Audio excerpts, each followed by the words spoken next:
let's get into the video. Please subscribe.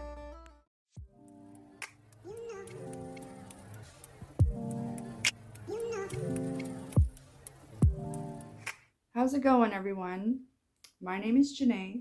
Welcome to my channel. I post my recovery. I'm basically sharing my recovery with the world. I am really excited today because I have found a home group. And so today I wanted to talk about finding a home group in recovery. So I was in treatment and I got used to my treatment group, and then I graduated treatment, and I knew that, if I want to stay sober, I need to make a solid foundation of people that are like-minded and trying to stay sober. So my goal was to just build an army of people that are supporting my cause and make a really strong, solid foundation for my sobriety. This is Luna, by the way. Forgot to introduce the dog. Okay. So I started going to meetings after I got out of treatment, and basically I didn't feel all that comfortable, and I feel like it was like my higher power telling me that this meeting is not the meeting for you. Like, there's a different meeting out there for you.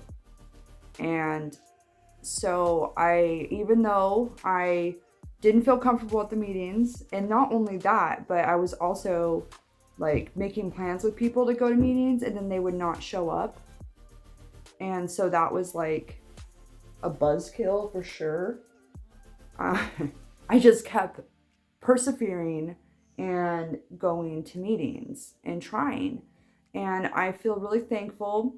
So what I did is I prayed before the meeting, the day before the meeting and the day of the meeting. I said a prayer, and I said for my higher power to help me bring what I should bring and receive what I should receive. And I just had faith, I had this burning desire inside me to find a group of people that I could feel comfortable with. And so I tried out this women's meeting recently, and I felt right at home. Everyone was so nice to me. I felt so welcomed. It was like I knew right away that this is going to be one of my home groups. And it was like a place where, okay, I can go more than one time without feeling weird. Or I liked how there was a great diversity of people. So there wasn't just people kind of like me, but there were like people older than me, people younger than me. There was some really like super elderly people, which I really appreciated being there. So I basically like intuitively knew that this was going to be the meeting that I wanted to start going to. And then, here I am.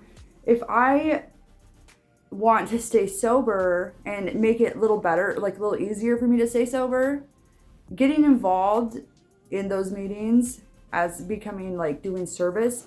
I mean, just by going to the meeting is doing service. But getting a service position where you're kind of helping out at the meeting, it helps connect you with that group of people. And I think it's important to do that. So this one girl was doing announcements, and she was saying that she needed people to help do service positions. Sorry, Jesus, service positions. Luna, just chill. Okay. Service positions.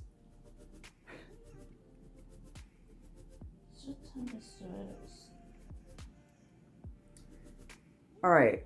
So, long story short, I went and put myself out of my comfort zone, and I volunteered to do a service position, and I also volunteered to be a speaker at one of the meetings to share my experience, strength, and hope. And that was like, really, it was great. It made me feel like, oh wow, I'm so brave, because I'm this like shy girl who definitely wouldn't be doing that. So, really pushing myself out of my comfort zone. My sponsor always told me that I need to get comfortable being uncomfortable. And that's exactly what I'm trying to do in life. That's exactly how I'm trying to grow in life. So the lady says, come speak to me if you're interested after the meeting. And it's about 10 minutes before the meeting's over. And I look over at this lady that I'm going to go talk to about getting this position.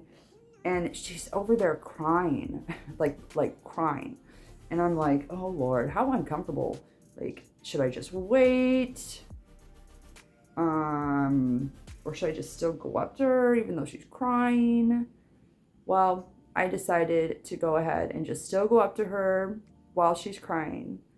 And I said, I'm interested in the position. And she apologized for crying. And she said, I'm just having a really hard time, with everyone sharing. And I have a child, and it just breaks my heart because I'm trying to stay sober, but I just can't manage to stay sober for my child. And it hurts me because it's like my child isn't enough. And I was just like, oh my gosh, that just broke my heart, her saying that, because I've like totally related with that. And also she's like telling me, she's like, it's so hard because I keep relapsing, and it's like I can't have drugs and I can't have alcohol, and I've been struggling with food, and I keep overeating food, and I feel like I can't have food, and I can't have anything that's fucking good in life. And I'm like, girl, I didn't like go into like, I totally relate with that. But I felt that I totally related with that. And the more that I get to know her, I will be able to like share my story about how I'm that person who compulsively binge eats, and how I had to like really restructure my diet and really, make some huge changes for myself. Because if I didn't, I would literally be 50 pounds heavier, and I would be binge eating cake and chips every night, like all these things. And so I had to really like change my eating habits. And here's these women who are dealing, and I'm sure men too, that are dealing with the same thing. And so it's just really encouraging to know, well, here I am, I'm trying so hard, and I'm like kind of gotten really far with where I'm at. And here's these people who are in this mindset that I was in not too long ago. And it just is so encouraging to go and talk to these people and just help these people and encourage these people. And I'm not even joking. I went home and my freaking heart was on fire. I mean, the burning fire or whatever they call it. I was that. So here I am. Oh yeah, and I didn't even tell you. Also, this group that I'm like volunteering to go help at, it turns out it's not even the group that I went to. So it's a whole new group that I've never been to before, that I'm going to actually go to tonight and go get involved for service work and like make it my home group. So I'm going to a group that I've never been to to do service work. Sorry, I'm not good at telling stories. Okay. And to make it even cooler for me is that the group is right by the women's treatment facility. So it's a group that often sees new women that are in treatment currently, inpatient, go there. I, myself, was once that woman. I was in patient treatment a long time ago.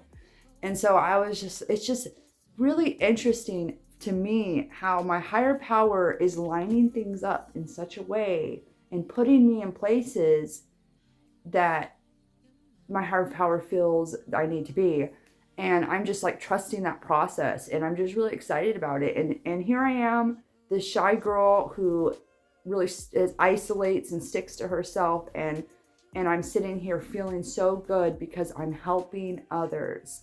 And that's what's making me stay sober. And that's what's the exciting part about being in recovery and being in a 12-step program, is you get to help others, and that makes you feel so good. And it makes the whole thing worthwhile, because I feel I have a lot to offer. When I used to feel worthless, and now I feel valuable. And it was my higher power that did that.